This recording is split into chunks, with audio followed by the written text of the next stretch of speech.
Dubun wani mahaukaci ta cika bayan da jami'an tsaron ƙasar Niger suka cafke shi a babban birnin Yamai, wanda yake nuna yana ɗauke da taswira filin jirgi na babban birnin Yamai. Abin da yau shirin namu zai tattauna kenan, da fatan za ku kasance da mu.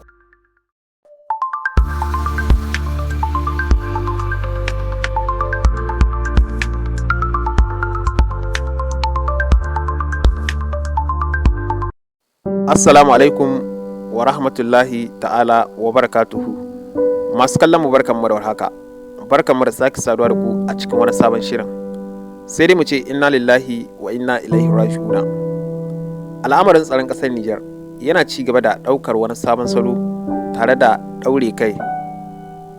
Idan ba ku manta ba, a kwanakin baya an kai wani hari a filin jirgi na Jihar Hamani da ke birnin Yamai.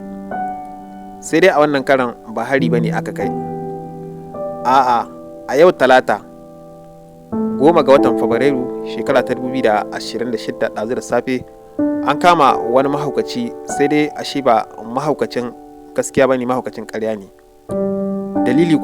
Dalili shine an kama shi ɗauke da wata takarda wadda take nuna bayanin ko kuma mu ce taswira ta hilin jirgi na birnin Yamai. Kuma wannan mahaukaci a cikin tambayoyin da aka yi mishi ya nuna cewa ba shi kaɗai ba ne ba, ya nuna cewa da shi da tare da wata mace suke.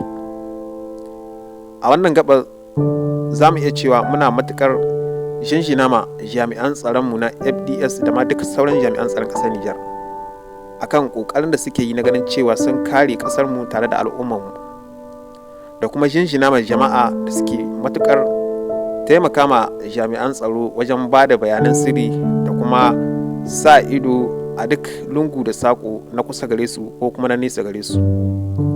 Da fatan al'ummar Niger za mu ci gaba da yin haka.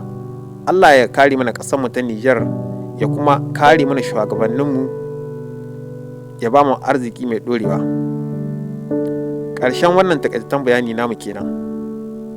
Idan wannan ne zuwanku na farko a wannan channel tamu mai albarka, da ku daure ku danna mana subscrabe da alamar ƙararrawa, da zarar mun samu labari za mu zo muku da shi. Mun gode, sai kuma wani lokaci idan Allah ya kai mu. Sannan ku bayyana mana ra'ayinku a cikin komentar.